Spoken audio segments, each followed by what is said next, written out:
Messieurs, j'espère que vous êtes en forme. Aujourd'hui, jour numéro 18, l'amour cherche à mieux comprendre. On cherche tous à en savoir plus sur les sujets qui nous intéressent, que ce soit sur le sport, ou bien je connais quelqu'un, dès qu'il finit de regarder un film, il faut qu'il aille regarder sur Internet les choses cachées, les pourquoi du comment, les lieux du tournage, que sont devenus les acteurs aujourd'hui et tout ça. On cherche tous à en savoir plus sur les sujets qui nous intéressent, que ce soit une équipe de foot, qui ils vont transférer, qu'est-ce qui va se passer, ou bien dans le business, qui va vendre quoi, quelles sont les actions de la société ou quoi que ce soit. On cherche tous à en savoir plus sur les sujets qui nous intéressent. Que savez-vous sur votre épouse? Avant, vous vouliez tout savoir la concernant, ce qu'elle aime, ce qu'elle n'aime pas, ses goûts, ses couleurs préférées, tout ça, parce que votre but, c'était de chercher à lui plaire. Aujourd'hui, après le mariage, qu'en est-il? Est-ce que vous continuez à l'étudier? Est-ce que vous continuez à chercher à savoir ce qu'elle aime, ce qu'elle n'aime pas? Vous pensez peut-être tout savoir et vous avez en quelque sorte aujourd'hui arrêté cette quête, cette recherche, cette dynamique de découverte de votre épouse. Mais pourtant, je vous assure qu'il y a encore beaucoup de choses à savoir et découvrir ces choses-là pourront vous apporter de grands bénéfices. Proverbe 13, verset 15 nous dit: une bonne compréhension procure la faveur. Si avant, on peut dire, avant de vous marier, vous avez obtenu le bac dans la connaissance de votre partenaire, après le mariage, il vous faut rentrer à l'université et continuer vos études pour obtenir une licence, un master, un doctorat. C'est l'étude de toute une vie. Pendant toute votre vie, vous serez en contrôle continu ou bien en apprentissage supérieur, en étude avancée de votre conjointe. Est-ce que vous connaissez ses rêves? Est-ce que vous connaissez ses aspirations les plus profondes?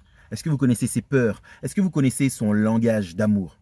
En tant que femme, elle réagit bien différemment de vous. Elle a un bagage différent du vôtre. Elle a une histoire personnelle qui est différente de la vôtre. Elle a une façon d'aborder les événements et les éléments du quotidien de manière différente de vous. Et cela entraîne souvent des conflits dans votre mariage. Et vous vous demandez, ouais, mais pourquoi elle est comme ça? Pourquoi elle réagit comme ça? Pourquoi ceci? Pourquoi cela?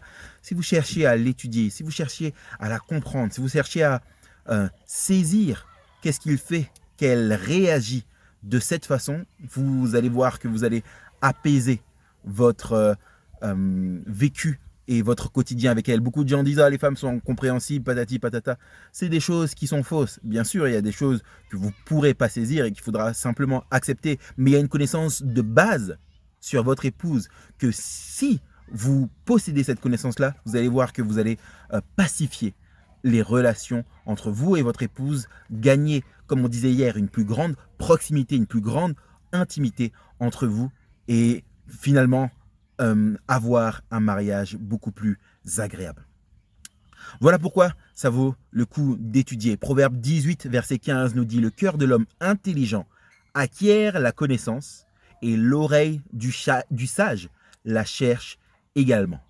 Engagez-vous à mieux la connaître, à l'étudier, à chercher à la comprendre. Montrez-lui que vous vous intéressez à elle. Initiez les discussions. Cherchez à savoir ce qu'il y a dans son cœur. Cherchez à savoir ce qu'il y a dans ses pensées. À quoi tu penses?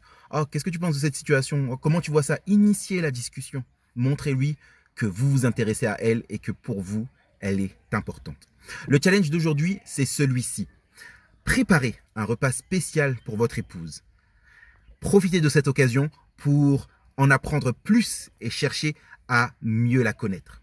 Abordez des sujets peu discutés entre vous et faites-lui passer une bonne soirée. Le rapport, c'est celui-ci. Qu'avez-vous appris de nouveau sur votre partenaire? Quel moment a fait de cette soirée une soirée mémorable? Et 3, comment pouvez-vous, à l'avenir, faire que cette dynamique de découverte dans laquelle vous vous engagez aujourd'hui soit quelque chose de périn dans votre couple, que vous puissiez vraiment vous engager régulièrement à chercher à en savoir plus sur votre épouse. Comment vous pouvez faire en sorte que cela devienne une dynamique pérenne dans votre couple. Voilà, bon courage, tenez bon et à demain.